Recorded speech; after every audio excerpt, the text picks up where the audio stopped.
and welcome to Arts and Entertainment. I'm Deborah Gilbert, your hihost, and as always, thanks so much for being here.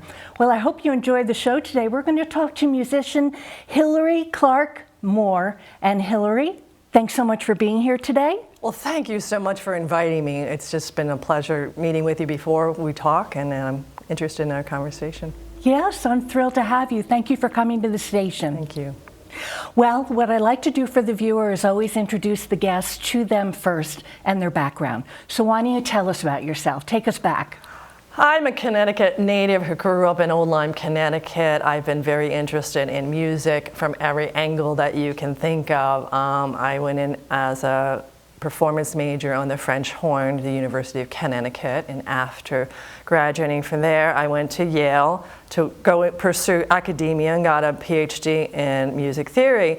And while I was doing both of that, you have the performance and the academia, and I've been balancing this forever, and I continue to figure out how to use both. And lived in Switzerland, lived in Hawaii, came back to the New York area, started teaching at a community college named SUNY Orange, and I started teaching theory, and one day somebody said, well, you seem to be bored and need something new to do musically, why don't you start up an orchestra? And I said, why not? So with the beginning of one violinist and one bassoonist, we started up a chamber ensemble class, so therefore I started coaching a chamber ensemble, and then I started an orchestra, and then that's great. With all the education I had, I thought, well, maybe I need a little bit more coaching with my conducting skills, and so for 20 years I worked with Ron DeFazy, who is the artistic director of the Hudson Opera Theater. And then eventually, so I was doing the teaching, the performing, conducting in the chamber ensemble. I decided that we were going to move back to Connecticut, our home state, and as empty nesters, we thought, now what am I going to do? And we had a cold winter, and it was hard to get established, initially in Connecticut, anytime you move. And I said, well, you haven't composed yet. You always thought you might compose when you were a young person, and now is the time to do it. So lots of hats, musical hats. And of course, when you say that, it kind of makes my head spin. Makes mine too. Is there anything throughout the years that has moved your heart the most? What do you like doing? Well, that's hard. I'm always looking for my mouthpiece, so I think the composing is part of finding out how to express what's inside of me. I also love teaching, and when you are a conductor or a chamber ensemble coach, every day, every rehearsal, you are teaching, because your goal is to make every single musician a better musician. A successful chamber group or a successful orchestra, everyone is growing each night, and that's my goal. So I would say the teaching of music, inspiring people wherever they are in music and their own musical journey, as well as how am I going to express myself? Ages. Probably a lot of people out there are saying, I'm performing, I'd like to perform, or I have a child, or I have somebody in high school. I mean, are there ages that you prefer to or that you have involved yourself with? I've actually dealt with all ages. The community orchestras will do anything from the very talented high school kids all the way up to the well-seasoned musicians. I do teach children. I think my forte would probably, I can't say, I love teaching children as well. It's easy for me to teach children. I love to inspire children, but I think I really love the mind of the high school all the way up to the college and adult musician.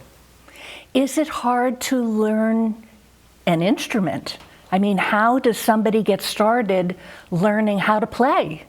I was very lucky because music was part of my life, and my mother will brag that I could read music before words, which just means I was a very slow reader. But I was playing the trumpet at age 5. And, but there are a lot of people who have used music as a part of their lives that enriches them. It's not what causes them stress. So they may have day jobs, but they're still really willing to learn, and they want to get better. And one of the ways is getting better is to play in an ensemble with people that are better than them. And then I'm very good about coaching those that feel maybe a little insecure of how can we play the essence of the composer without having to do all the technical stuff. We have a wonderful moment, which we're going to talk about many things, but the Fisher Girl. Tell me the background of that. The Fisher Girl is a hybrid between opera and musical theater, and I've been told that this is a hot new genre. So if I'm talking to a musical theater person, I will say, this is a piece of musical theater where there's most of the music, most of the information is done by music. There is some dialogue. It is very tonal and it's very melodic, has some beautiful melodies. If I'm talking to an opera producer, I will say, here is an opera for the everyday person. We have lots of challenges. We talk about a lot of issues. It still has a lot of music that will have the story move along. So the Fisher Girl is just something I came up with. The story is mine. It is original, although you can say, well, how many Disney movies do we have where we have a young lady being raised by her father, and then she's home, then she's without parents, and she has to find her way. The Fisher Girl was a promise to me to start composing, and when I started composing, I actually was sort of giving myself composition lessons, like, okay, this composer did this, and this is what I want to express, and eventually these pieces that I was showing to people, they liked. I had a lot of guidance by Ron DeFazy, who was giving me the conducting lessons, and I'd say, hey, can you listen to something? And eventually I got a good friend of mine, Zoe Savali, who's an English teacher, which you all need to know, have somebody talk to you about themes and your punctuation, and she's also a singer, and said, so she was pushing me, and then eventually with this creative team, I moved to Connecticut, and I met Gwen Gunn, who is a feminist playwright who was writing feminist plays in the 1970s, and so she also helped me to get out of my safety zone, or my comfort zone, and push some of the issues, and she did the dialogue, and all of us are well seasoned. I'm actually the youngest of the four of us, and we bring incredible experience to the team. And anyway, Fisher Girl is a story about a young lady finding her path, but meeting many of the challenges that many of us do today: gender bias, discrimination, class distinction, mental health, greed, and violence. I mean, it really has something there for all the issues we faced, and there's even some other secondary themes of family loyalty. But my favorite one is that we truly want to be seen for who we are. And see past the mask. I'm not talking about COVID, but I'm talking about our cultural differences, our jobs, gender, all of those things. And that's really finding who we are and seeing past. There's a lot of surprises in the story. Okay, that's a good thing that you said that. Let's play a piece of it so that the audience can listen. If we can roll that tape, that would be great, and let's hear the music.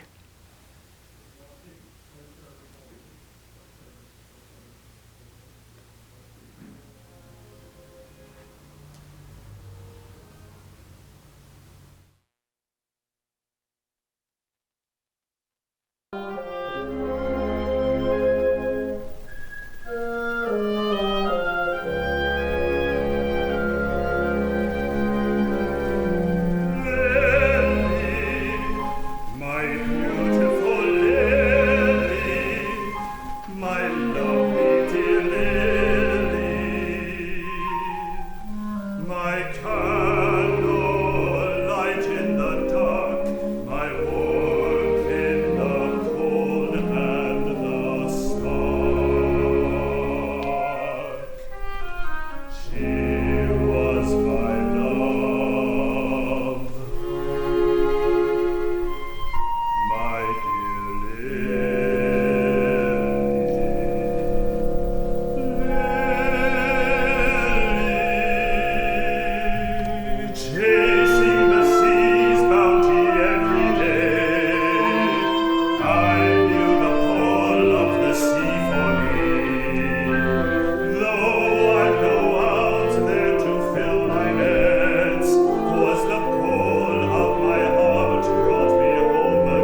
And welcome back to Arts and Entertainment. I hope you enjoyed that. Hilarie, tell us what we just heard. This is a song called My Beautiful Lily, and it is sung by our heroine's father, William Trescott, and he is a fisherman, and he himself is dealing with change in the early 1900s as a fisherman. Industry is changing, and we also have those people coming into Maine wanting low man's fare or lobster. So there's a big change. But the one thing that's consistent in his life is the fact that he's in love with his deceased wife named Lily. And it's a song about he's out seeking or searching the fish and trying to catch them, but he still is holding on, and she's still holding, you know, the love they had together. And Lily obviously is a flower, and this story takes place in Castine, Maine, and they have lilies all over the place, and the flower needs roots, so she's, you know, was on the land as a fisherman would come back. And it sets up for our heroine that she's looking for love that her parents had, and it's setting up what a beautiful love they have, and it's William Trescott's answer to why aren't you dating? You had performed this in 2022 or in 2023. Do you have thoughts about 2023, 24, 25, where you would like it to go to? I'd love to go have it be picked up by a lot of producers. In March of 2022, we actually did a development of it where we brought everyone together for 4 days. I created a chorus of Connecticut wonderful singers. We brought the primary singers over and we did it with piano. And then when we did it in June, we did it by the Hudson Opera Theater Company, and we did it only with an orchestra with no sets and no costumes. And we wanted to get a feel because, I mean, as a story evolves, you need to tweak it. And after the June production, I needed to cut it because I had a lot of things to say. And I also wanted to strengthen some of the stories lines. I mean, I was like, I composed it. Of course you're going to understand why this person ends up with this person, but I guess it was not so clear for the audience. So we had to sprinkle a little bit more things on it. So that took until end of July, and then we finally needed to get the recordings, and everyone sort of went back to their day jobs because we all of a sudden had to go back and to do our jobs. And so now it's February, and I'm now, you know, trying to promote it. We have a couple opera companies and musicals that are interested in us. We just haven't quite. There you go. Put that on the dotted line. And I'm really excited. We have somebody in New York City, but we actually have somebody in the Netherlands that's interested. So, and in Orlando and a couple other places. So I've got some leads. I've got people who say, oh, you need to talk to this person. And so I'm coming here to talk to you as well. There you go. Yeah. Let's hold that thought. I'm Deborah Gilbert. You are tuned into Arts and Entertainment. We're going to take a break. We'll be right back.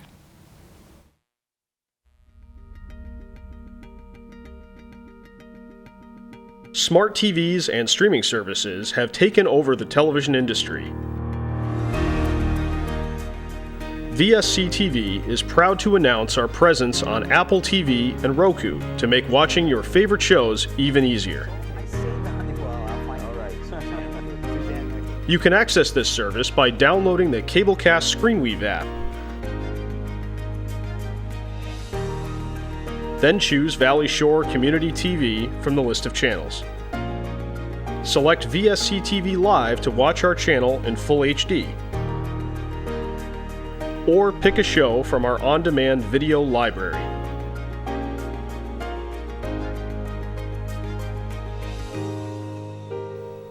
VSC TV is your local Connecticut Midshore Valley digital connection.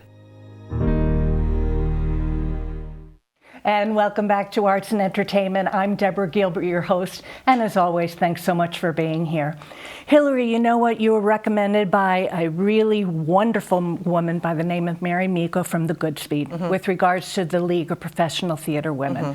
You're involved with them. Is it a good thing to get involved with an organization when you're an artist?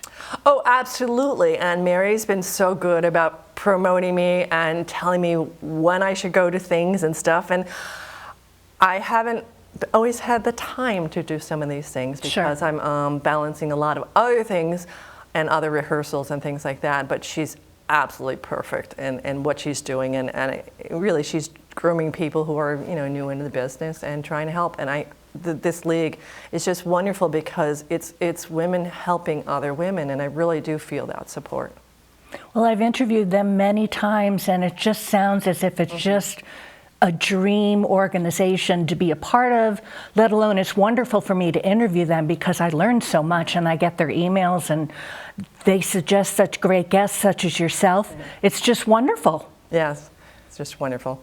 Tell us what your life is like now. What are you doing? You told me before that you're juggling many things.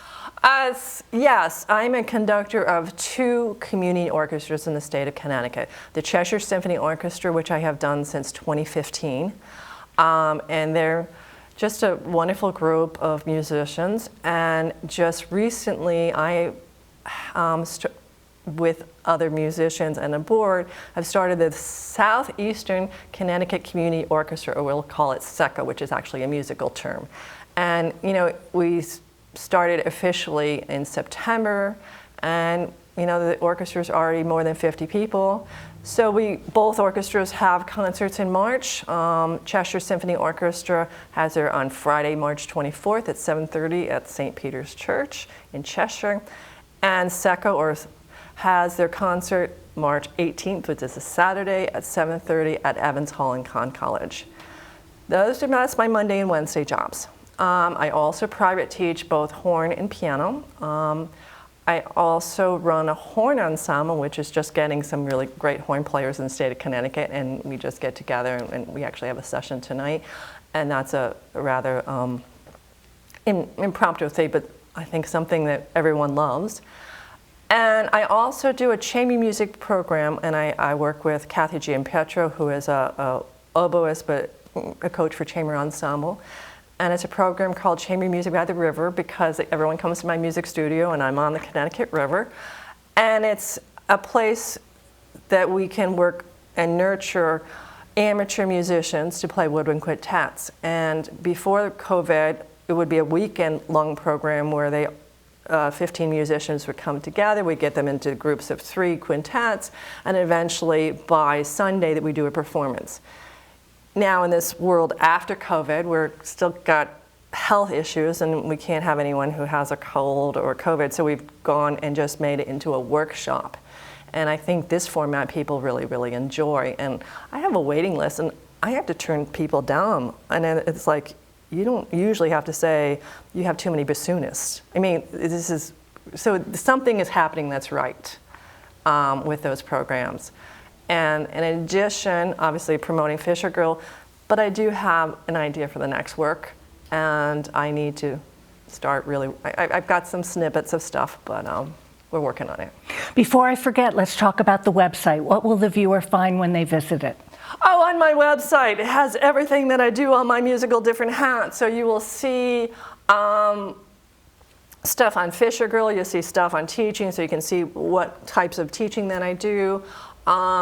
You'll see the chamber music program and I think one of the craziest things is like my little bio, and the website creator did a great job, designer, and did this, from my age 5 all the way to near, and how do I progress, and and to show how a musician can come in and I think to become a musician, you have to diversify. At my age, if you were an opera singer, you might be done.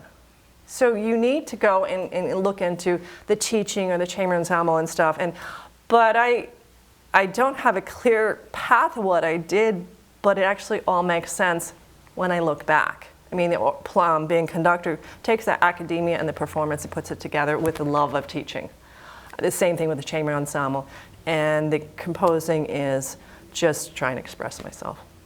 Will someone who is performing an instrument now be able to be in touch with you through the website? Yes. To be able to submit themselves to perform in something you're doing? Yes, absolutely. As well as both the orchestras have their own websites to find them in the state of Connecticut. The Chamber Music by the River has quite the following. So yeah, my website is just hilarieclarkmoore.com, So. There you go. Yeah. What does the future look like for you? What is your desire of what would happen in a perfect world? Perfect world, COVID would be gone. Perfect world for me would be just to continue the search of all my different loves. I once explained, as I had moved to Connecticut and figuring what to do next, that I felt like a little puppy, we'll say at a lab, in a park. And I had like 7 different squirrels, teaching or conducting, chamber ensemble, composing, going all down the line. And I had had a conversation with somebody, and I said, I don't know which one to chase. I'm like, and the answer, which was a beautiful answer, was, no, that puppy doesn't need to catch the one squirrel, it's the chase. So I'm hoping that in a future life, or my future, that I continue to love all the different aspects of my music. Yes, I'd love to see Fisher Girl be produced. I'd love to be part of that. I'd love to see my next work come to fruition. I'm also composing some things for horn and piano, and horn quartets. But I think I want to stay that puppy, and I want to enjoy each avenue that I've tried to do. Do you still love what you do? Do you still love music? Oh, absolutely. I will say I'm not retiring, and you put a musician on me because I still have things to say. Mm-hmm. And one of the things about my compositional style, for instance, is that I've been watching people, and I've been watching emotions, and I almost like chart the emotional ideas first before I actually do the words. And then I figure out what harmonies work for that. And then again, I've got all that music theory. I know when to break the rule to do something different on that. And so that's where I'm thinking the life experiences help as I get older. I'm like, oh, yes, I've been in that conflict. This is how I feel about it. I know it was one winter, there's this song, Fisher Girl, and there's this really evil guy, and he really is an evil guy. And, I'd be in there going, all right, I'm not evil, but all of a sudden I would, go, and my husband would be like, are you okay in there? And, that was just sort of fun, is maybe you've met somebody that isn't really evil, but it's really sort of, drove you a little crazy. And you're like, okay, I can use that feeling of expression and, life experiences, so. Do you want to create another piece like Fisher Girl? Yes. That's the next one. And it's on a dicey it's actually about end of life and how do children deal all the different ways children help a parent at this stage. And it sounds a little sad, but you certainly can put some levity into this. And so it's a very dicey topic to do well, because you don't want to be depressing, but to have it an uplifting kind of experience. And so I'm working on, I have it outlined, but started a few little songs. But we'll see where that goes. And that's just something I think many people of my generation are dealing with. We've raised our children, but we do have parents. Has anybody followed in your footsteps in your family? They've all played music, and I sort of steered them to different directions. My first daughter, Emily, has beautiful viola fingers, and I was like, well, Mom's orchestra's going to need more violists, so you're a violist. And my second daughter, Erica, was chasing the dog at age 2 on a trumpet. And I said, you're going to be a brass player, and she became a horn player. And my son, he would rather play baseball, but his instrument was bass. And it took a while as he was trying different instruments, and I was like, no, that's not going to help Mom. But they all enjoy music. Our daughters think that music has been great, but they use it to get away from the stress of music. And somehow they saw how music can be stressful when you do it as a profession.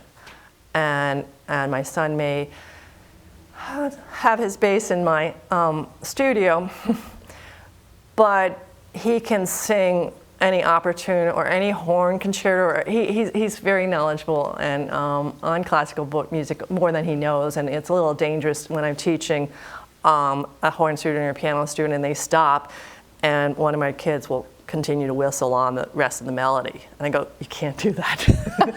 But yeah, they, you know, to me, music was just as important as eating and breathing.